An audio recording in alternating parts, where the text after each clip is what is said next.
Assalamualaikum warahmatullahi wabarakatuh. Alhamdulillahilladzi arsala rasulahu bil huda wa dinil haqq liyudhhirahu 'ala ad-dini kullihi wa kafaa billahi waliyyan wa kafaa billahi shahidan. Asyhadu an la ilaha illallah wahdahu la syarika lahu wa asyhadu anna Muhammadan 'abduhu wa rasuluh la nabiyya ba'dahu. Allahumma shalli 'ala Muhammad wa 'ala alihi wa ashabihi wa man tabi'ahum bi ihsan ila yaumil jazakallahu khair. Alhamdulillah, segala puji bagi Allah Subhanahu wa taala. Salawat serta salam semoga selalu tercurah kepada Nabi Muhammad sallallahu alaihi wasallam, keluarga, sahabatnya serta orang-orang yang mengikuti beliau hingga akhir zaman. Melanjutkan pelajaran kita dari pelajaran kita tauhid. Wa Ibnu Mas'ud radhiyallahu anhu anna Rasulullah sallallahu alaihi wasallam qala ana hadu nabiyukum man abhu ya nabi ma'al qalatu bainan nas. Al-qalatu yani bainan nas, rawahul Muslim. Dari Ibnu Mas'ud radhiyallahu anhu bahwa Rasulullah sallallahu alaihi wasallam mengatakan, tidakkah saya kabarkan kepada kalian ma'abhu, apa itu abhu? Ini apa itu hablu? Di sini dikatakan oleh Syekhuna al dia di sini banyak diartikannya. Ada dikatakan siapa dusta, dikatakan bahwasanya di sini adalah semua bentuk kebatilan, dan juga dikatakan di sini adalah ini sihir. Namun dimaukan oleh mu'allif rahimahullah taala dalam pembahasan ini adalah sihir, adalah ini sihir. Ma'al dia namimah, dia adalah ini namimah. Kan kita tahu namimah adalah seorang itu dia datang dari satu orang ke orang yang lain dengan khabar untuk merusak mereka. Ya, dia datang ke A dengan khabar, dia bawa khabar dari A ke B. Ya. Setelah itu dia pergi ke B, ambil khabar dari B, bawa ke A untuk merusak mereka, untuk merusak mereka. Dan Rasulullah SAW telah katakan tentang nama, la yadkhulul jannata an-nama. Ya, la yadkhulul jannata an-nama, tidak akan masuk surga seorang nama. Ya, tidak akan masuk surga seorang nama. Dan dikatakan di sini dia masuk dalam sihir karena dia itu sama seperti sihir. Ya, dia itu merusak. Dia itu ini merusak, sebagaimana Allah katakan yufarriquna bihi bainal mar'i wa zawjihi. Sihir itu dia merusak antara hubungan seorang suami dengan istri, begitu juga nama seorang tukang bawa cerita. Kadang dia memisahkan antara seorang ayah dengan anaknya. Dia bawa berita dari anaknya untuk merusak hubungan dia dengan bapaknya, merusak hubungan seorang murid dengan gurunya. Ya. Maka di sini dikatakan dia itu diitlakkan sama seperti sihir karena pengaruhnya itu seperti itu. Dia membawa berita dari A ke B untuk tujuan merusak keduanya. Ya. Dan ini tentu perbuatan yang buruk. Dan Rasulullah SAW mengatakan dalam sebuah hadis tajiduna min syarrin nasi dzal wajhain. Tajiduna min syarrin nasi dzal wajhain. Engkau akan mendapatkan seburuk-buruk manusia adalah orang yang mempunyai dua wajah. Dia mempunyai kepribadian ganda. Dia datang ke orang ini dengan wajah yang ini, dia datang ke orang ini dengan wajah yang lain untuk merusak mereka. Ya. Tapi kadang-kadang kita temukan ada orang-orang yang dia berwajahai, tapi untuk kepentingan dia sendiri. Untuk kepentingan dia sendiri, dia datang ke sini dengan wajah ini untuk menyelamatkan dia dari kerusakan yang didatangkan oleh orang ini. Dia datang ke ini dengan wajah yang lain lagi untuk mendapatkan keuntungan dari orang itu juga, tidak dengan tujuan merusak, tapi mengambil keuntungan. Tapi ada orang yang seperti dia datang ke orang ini untuk merusak, yaitu hubungan si A dengan si B. itu. Makanya di sini dikatakan apa? Diitlakkan sama seperti ini sihir. Disamakan dia itu sama seperti ini sihir, karena dia itu merubah seseorang yang seolah-olah sebelumnya itu mereka baik-baik saja, tapi tiba-tiba karena sudah datang membawa isu si A ini, dia bawa si C ini, dia datang ini membawa isu hasilnya akhirnya yang sebelumnya itu baik menjadi rusak, menjadi ini rusak.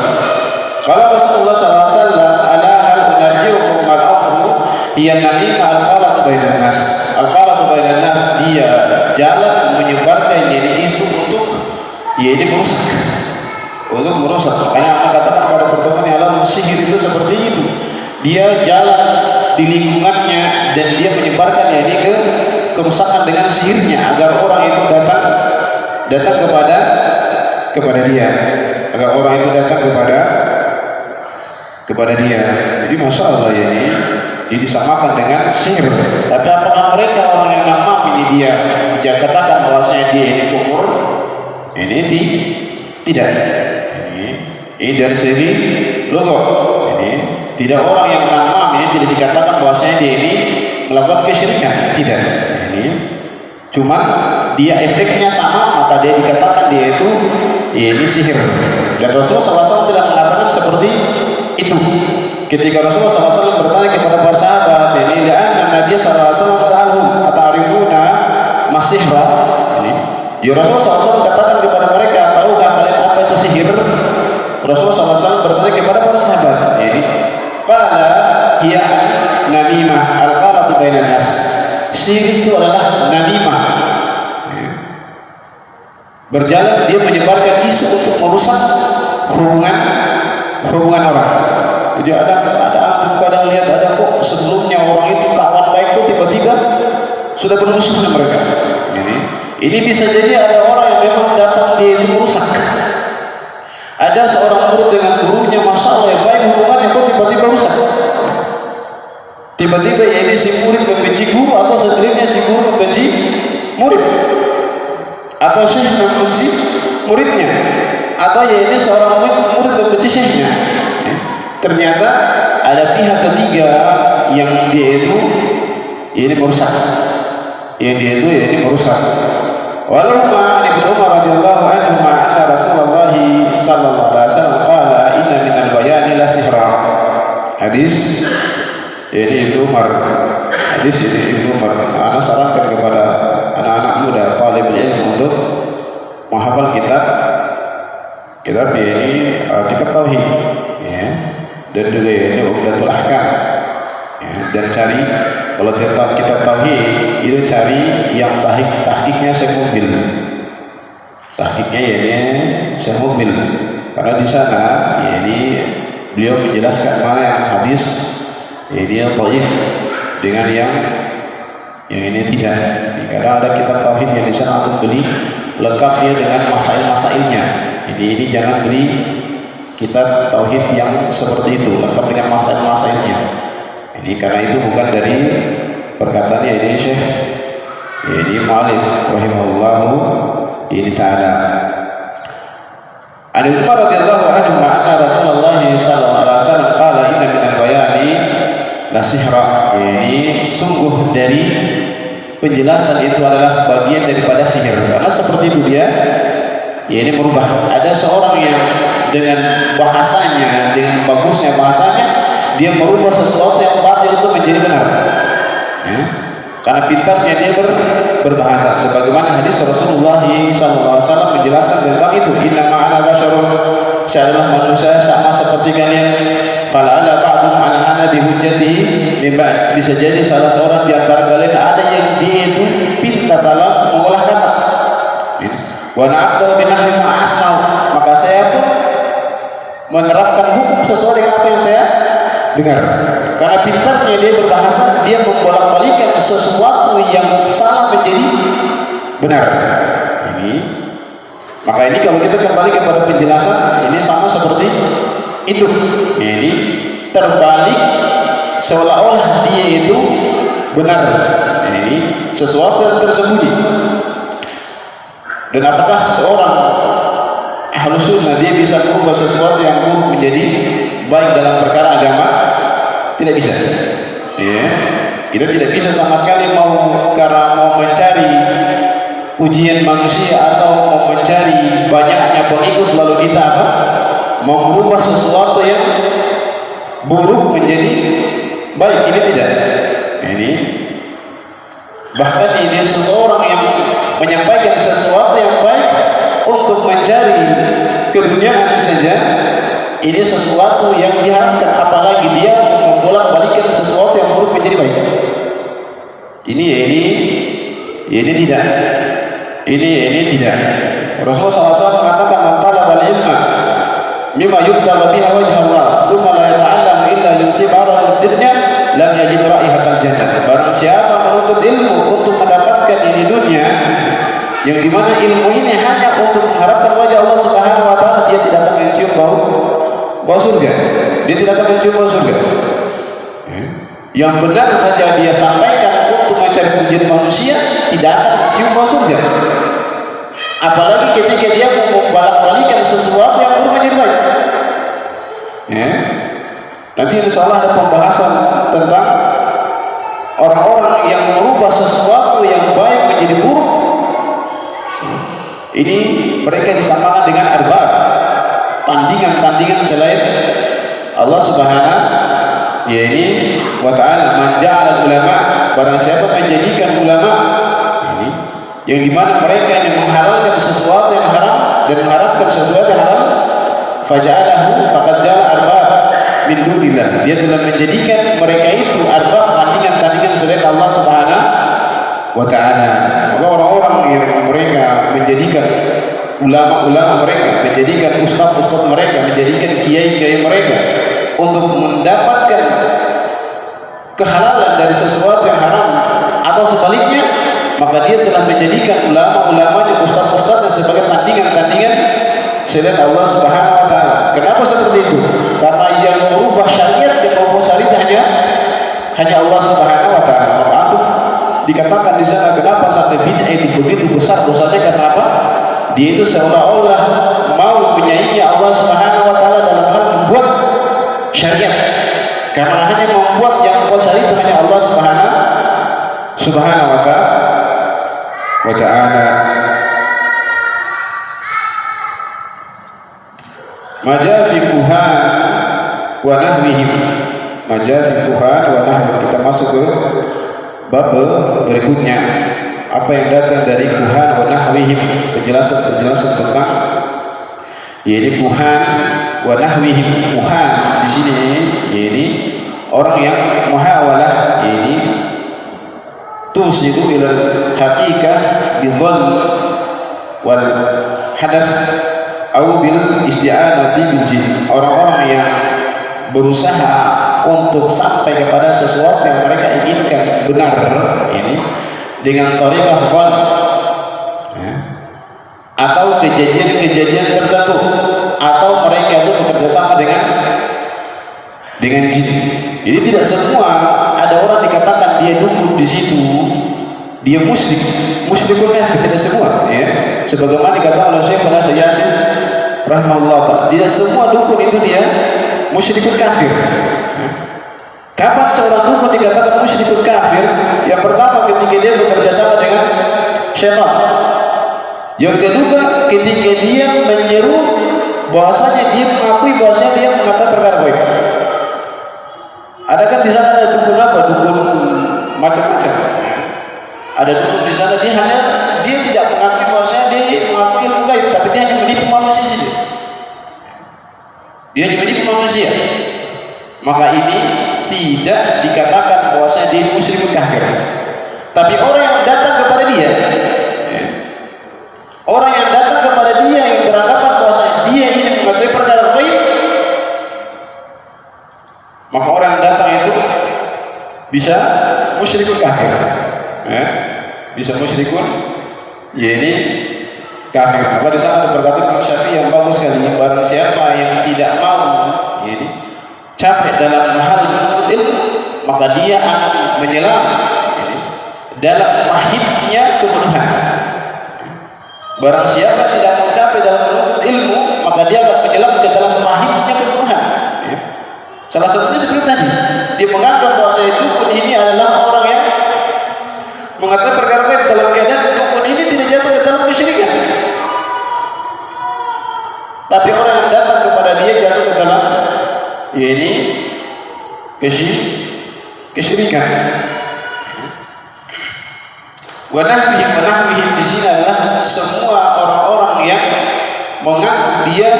mengaku perkara baik. Dari di sana ada orang yang meramal dengan menggunakan jari, ada orang meramal dengan menggunakan tai lalat, ada seperti itu ya. Dalam telinga, oh ini berarti kamu itu adalah orang yang pendengaran yang kuat.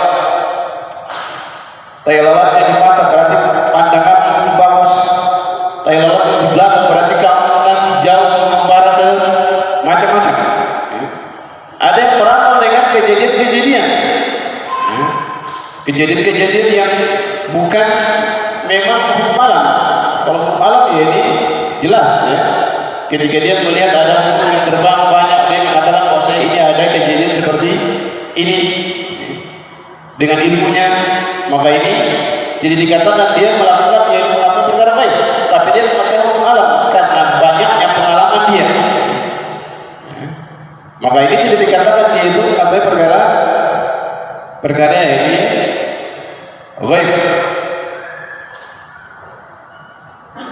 Dan kenapa sampai ini?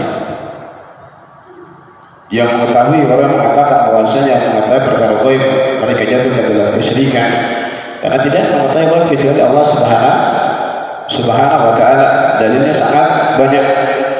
Ini dalilnya sangat banyak tentang itu la ya'lamu ma fis samawati wal ard illallah, tidak mengetahui perkara ghaib, ini tidak mengetahui sesuatu apa yang di langit dan di bumi kecuali Allah Subhanahu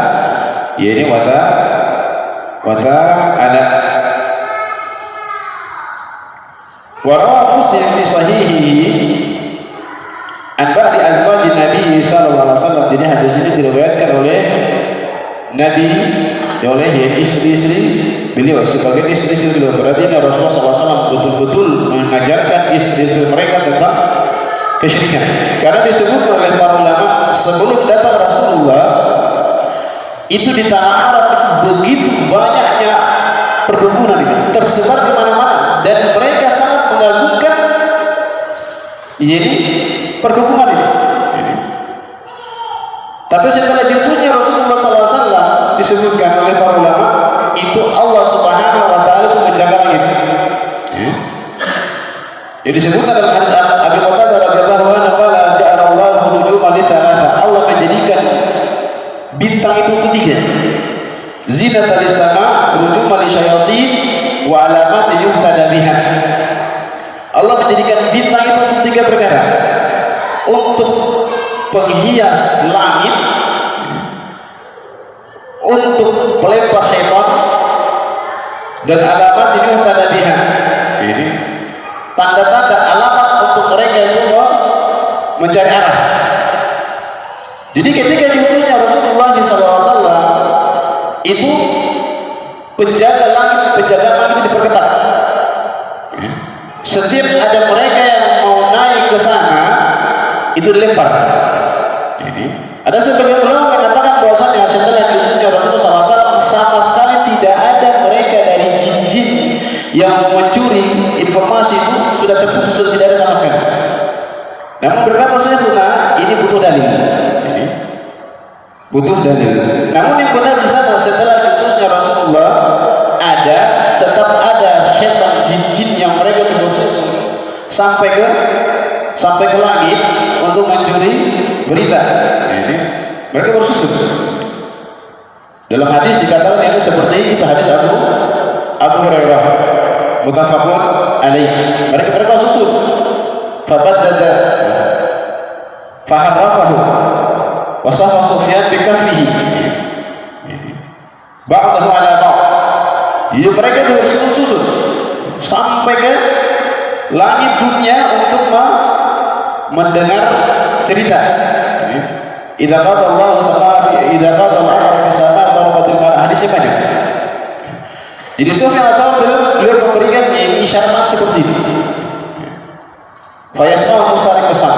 Jadi ketika diutusnya Rasulullah SAW masih ada, tapi sedikit sekali.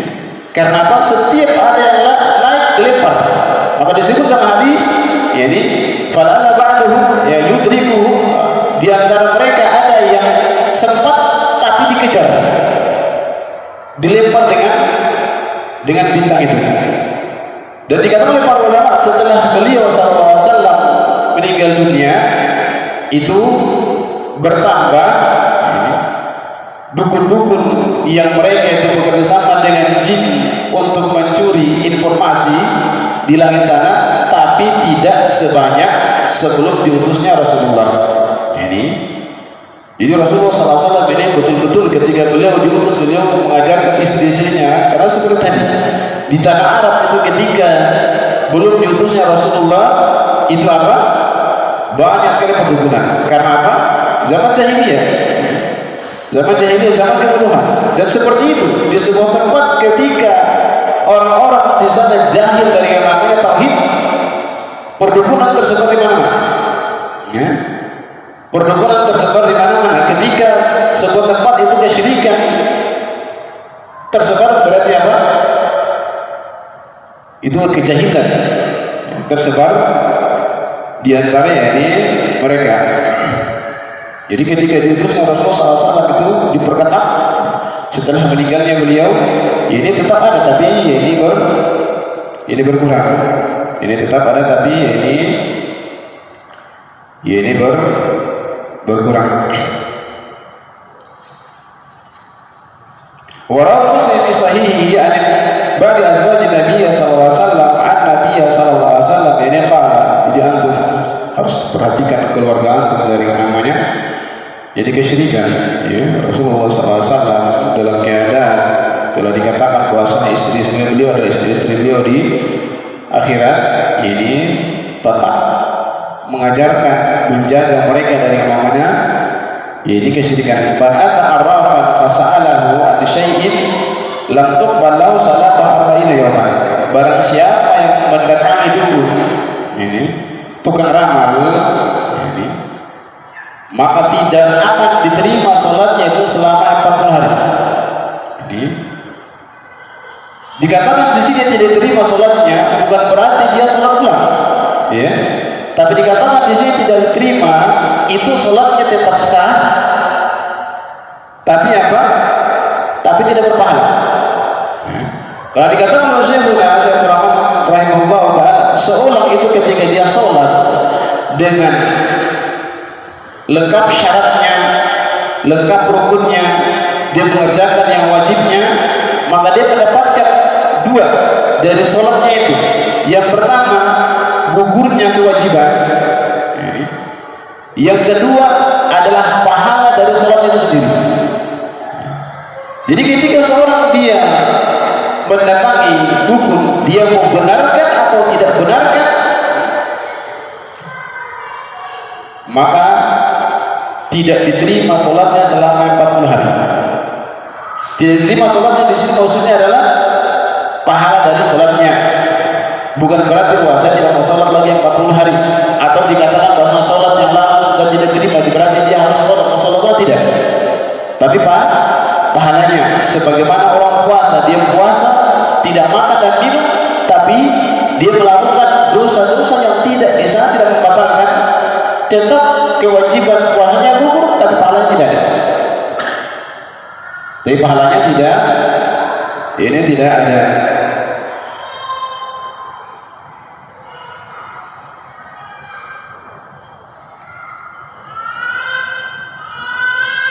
Jadi seorang yang mendatangi dukun ini dan dia bertanya kepadanya, ini maka dia di sini tidak diterima sholatnya, ya 40 hari.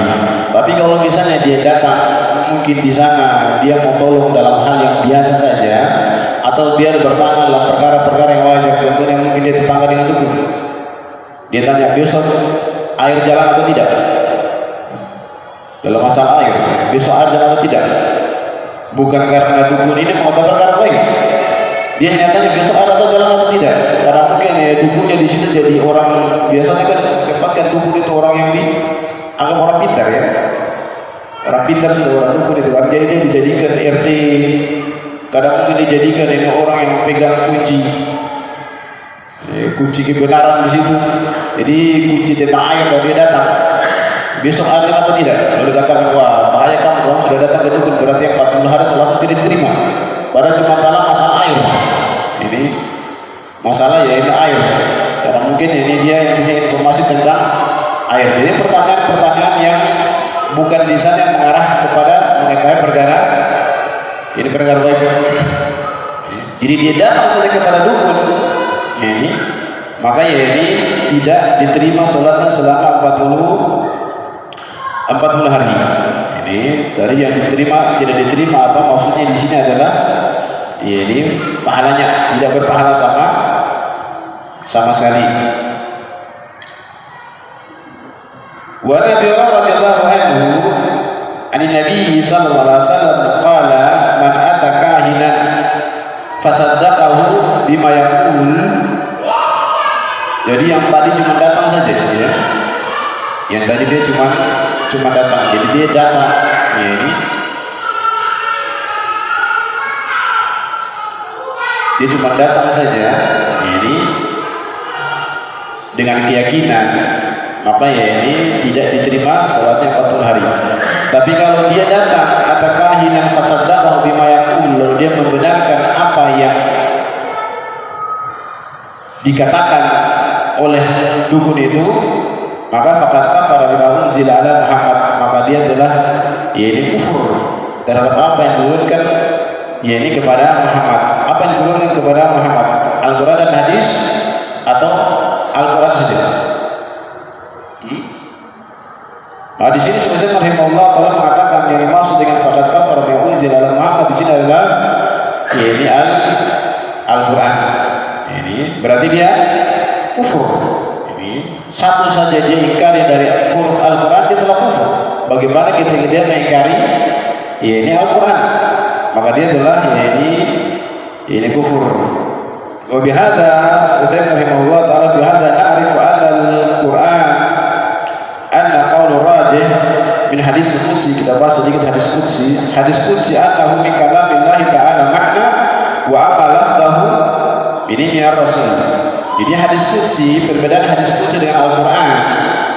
Hadis qudsi itu maknanya dari Allah, lafaznya dari Nabi kita Muhammad SAW. Adapun Al-Quran itu lafaz dan maknanya itu dari Allah. Lafaz dan maknanya itu dari Allah. Adapun sebagian kaum muslimin mengatakan bahwasanya apa?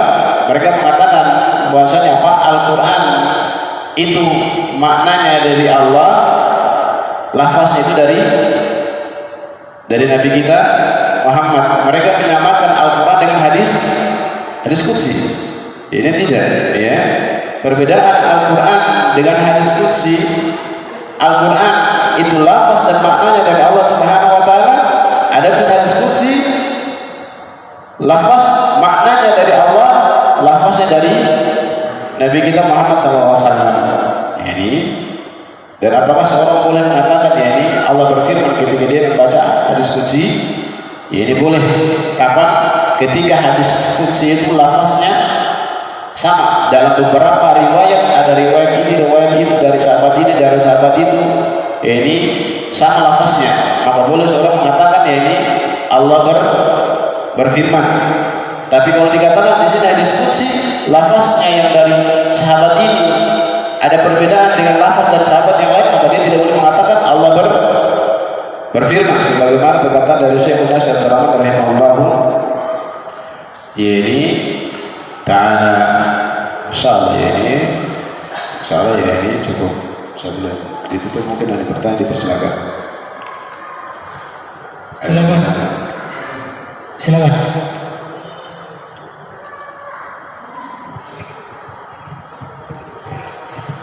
Assalamualaikum warahmatullahi wabarakatuh. Pak Ustadz, keburukan dan kebaikan keburukan dan kebaikan itu Allah yang ciptakan sebagaimana disebutkan pada surat Al-Anbiya ayat 35. Dan apa yang diciptakan Allah itu termasuk keburukan dan baik. Dan sihir tadi merupakan salah satu keburukan, sehingga kita harus menjauhi dan tidak mengerjakan. Apa keburukan ini tidak bisa berubah menjadi kebaikan, karena dalam surat Al-Baqarah ayat 216 itu mengatakan sesuatu yang kamu cintai itu belum tentu baik bagimu. Sesuatu keburukan itu juga belum tentu kamu tidak suka. Pasti dalam keadaan yang berbeda, dalam kondisi yang berbeda, itu akan berubah menjadi kebaikan. Yang saya pertanyakan di sini Pak Ustaz adalah, apakah kebaikan itu tidak bisa menjadi kebaikan, keburukan tidak bisa menjadi kebaikan? Terima kasih. Assalamualaikum. Ini pertanyaan yang bagus. Jadi pertanyaan berhubungan dengan takdir. Ya. Pertanyaan berhubungan dengan ini takdir. Jadi takdir itu ada dua. Kaumnya dengan syar'i. Ini kaumnya dengan ini syar'i. Adapun syar'i adalah kehendak Allah Subhanahu wa taala dan Allah cintai. Ini kehendak Allah Subhanahu wa taala dan Allah ini cintai. Allah berkehendak kita datang ke masjid dan berbuat Allah cintai. Ada di sana kauni ini dia masuk dari syar'i juga. Syar'i belum tentu kauni, tapi kauni itu dia masuk syar'i. Karena kauni ini semua apa yang terjadi di permukaan bumi dan alam semesta ini adalah kehendak Allah Subhanahu wa taala. Ini dan kauni adalah kehendak Allah Subhanahu wa taala. Disebutkan tadi kauni dia masuk syar'i dan juga kauni itu sendiri. Maka di sana kauni itu ada kehendak Allah Subhanahu wa taala, tapi Allah tidak cintai. Contohnya apa? Salah satunya penciptaan iblis atau penciptaan semua bentuk-bentuk kemaksiatan. Itu semua kehendak Allah Subhanahu wa taala. Jadi sana ketika seorang mengatakan itu adalah kehendak iblis, iblis yang mengaminkan doamu. Ini tidak, semua adalah kehendak Allah Subhanahu wa taala. Hikmah Allah Subhanahu wa taala, semua apa yang Allah ciptakan itu baik. Namun ketika disandarkan kepada perorangan, itu dia bisa baik, bisa buruk. Contohnya ketika Allah Subhanahu wa taala menciptakan di sana ada dosa. Di sisi Allah Subhanahu wa taala apapun yang Allah ciptakan itu tidak ada yang dikatakan sia-sia. Baik semuanya, bahkan dosa.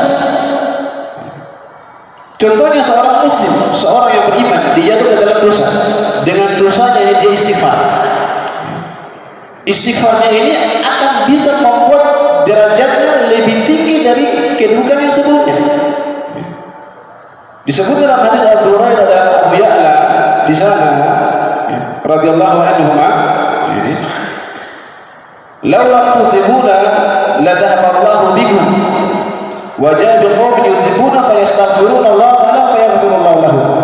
Kalau kalian tidak melakukan dosa, Allah akan mustahkan kalian dan Allah datangkan orang melakukan dosa lalu dia memohon ampun kepada Allah Subhanahu wa taala dan Allah ampuni dia. Jadi dosa itu kadang seorang itu melakukan dosa itu bisa membuat dia semakin tinggi di hadapan Allah Subhanahu wa taala daripada orang tidak berbuat dosa. Dalam artian apa? Orang berbuat dosa membuat dia itu ingat. Ada orang yang tidak melakukan dosa, dia terwujud. Jadi seperti itu. Jadi semua apa yang Allah kehendaki itu semua baik. Kembali kepada Allah Subhanahu wa taala. Karena tidak ada perbuatan Allah Subhanahu wa taala yang sia-sia. Tidak ada, semuanya baik. Bahkan penciptaan iblis, bahkan penciptaan surga neraka, orang mengatakan kenapa Allah harus menciptakan neraka? Kenapa tidak menciptakan surga semua orang itu masuk ke dalam surga? Kisah tentang pertanyaan Nabi Muhammad SAW, bukan Nabi Muhammad, Nabi Musa. Maka agar Nabi Musa paham, maka Nabi Musa diperintahkan wahai Musa tanamlah jagung. Maka Nabi Musa dengan jagung, dan Nabi Musa ketika panen, Nabi Musa pindahkan jagung yang baik di tempat yang baik, jagung yang buruk diletakkan di tempat yang buruk. Lalu Allah mengatakan, Musa, lihatlah apa yang kau lakukan, engkau menempatkan sesuatu yang baik di tempat yang baik, engkau menempatkan sesuatu yang buruk di tempat yang buruk. Agar apa? Bisa membedakan orang-orang yang betul-betul pantas kepada Allah Subhanahu wa taala dan orang-orang yang tidak pantas. Maka di sana Allah katakan, walladzina jahadu fina lanahdiyannahum subulana. Orang-orang yang bersungguh-sungguh pada kami, maka kami akan tunjukkan kepada mereka jalan-jalan kami menuju kepada kebaikan, menuju kepada surga. Adapun orang-orang tidak bersungguh-sungguh, maka Allah tempatkan mereka di tempat yang buruk. Allah tidak tunjukkan kepada mereka jalan yang baik.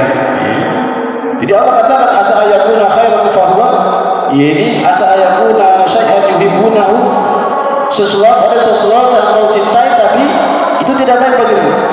Ada sesuatu yang kau tidak sukai tapi itu ini adalah baik bagimu. Dan ayat itu berhubungan dengan tentang kisos.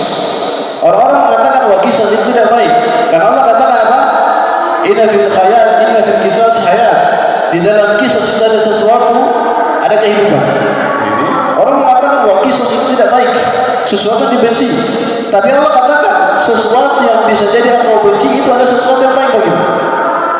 Jadi seperti itu. Jadi kebaikan itu bisa menjadi sesuatu yang keburukan, bisa sesuatu yang baik ketika dikembalikan kepada apa yang memang disyaratkan.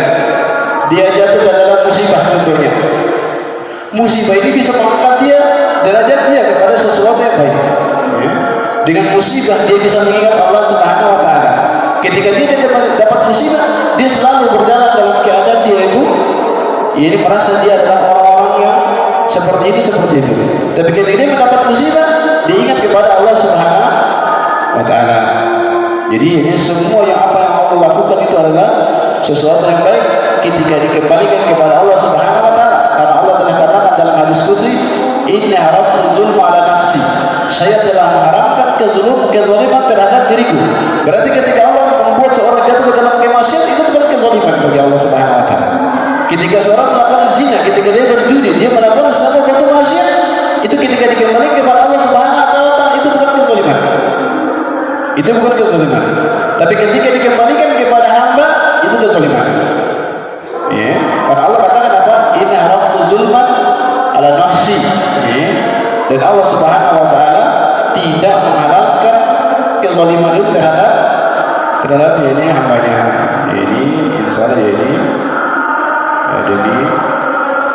demikian. Adapun ada pertanyaan Bapak juga masalah seorang anak yang meninggal itu karena hikmah juga, masuk juga pembahasan tentang takdir. Ini hikmah Allah Subhanahu wa taala, dikatakan karena rezekinya habis masuk di situ, karena Allah katakan rezekinya seperti itu. Ya, sebetulnya yang doa kepada majelis subhanallahi wa bihamdihi